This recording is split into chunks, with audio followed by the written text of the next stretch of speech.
നമസ്കാരം, ന്യൂസ് 5ലേക്ക് സ്വാഗതം. ആദ്യം നോക്കാം തലക്കെട്ടുകൾ. സിദ്ധാർത്ഥന്റെ മരണത്തിലെ അന്വേഷണവുമായി ബന്ധപ്പെട്ട വീഴ്ച തിരുത്താൻ സർക്കാർ. കേസിന്റെ പെർഫോമ റിപ്പോർട്ട് CBIക്ക് കൈമാറും. രേഖകളുമായി സ്പെഷ്യൽ സെൽ DYSP ഡൽഹിയിലേക്ക്. നടപടി പ്രതിഷേധങ്ങൾക്ക് പിന്നാലെ.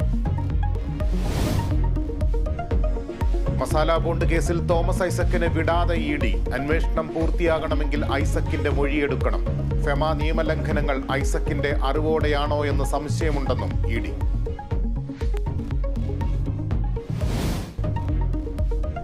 VD സതീശനെതിരായ കോഴ ആരോപണത്തിന്റെ നിജസ്ഥിതി അന്വേഷിക്കാൻ വിജിലൻസിന് കോടതി നിർദ്ദേശം. ഏപ്രിൽ 1 റിപ്പോർട്ട് നൽകണം. ആരോപണത്തിന് വ്യക്തമായ തെളിവ് വേണമെന്ന് പരാതിക്കാരനോട് കോടതി.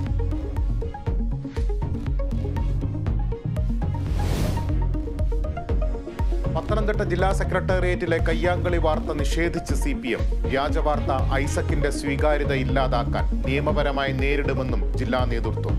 അസാധാരണ സംഭവമെന്ന് സംസ്ഥാന നേതൃത്വം.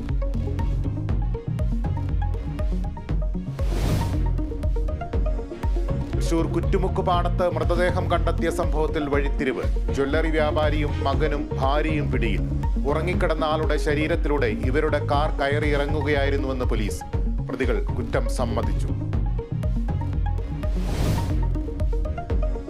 കാളികാവിലെ 2.5 വയസ്സുകാരിയുടെ മരണത്തിൽ പിതാവിനെതിരെ കൊലക്കുറ്റം. കുഞ്ഞു മരിച്ചത് അതിക്രൂരമായ മർദ്ദനത്തെ തുടർന്ന്.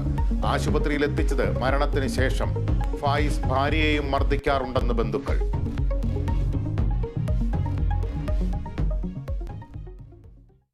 വാർത്തകളിലേക്ക് വിശദമായി. പൂക്കോട് വെറ്റിനറി കോളേജ് വിദ്യാർത്ഥി സിദ്ധാർത്ഥന്റെ മരണത്തിൽ വീഴ്ച തിരുത്താൻ പോലീസ്.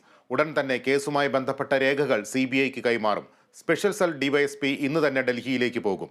രേഖകൾ കൈമാറാത്തതിനാലാണ് CBI അന്വേഷണം നടക്കാതിരുന്നത്.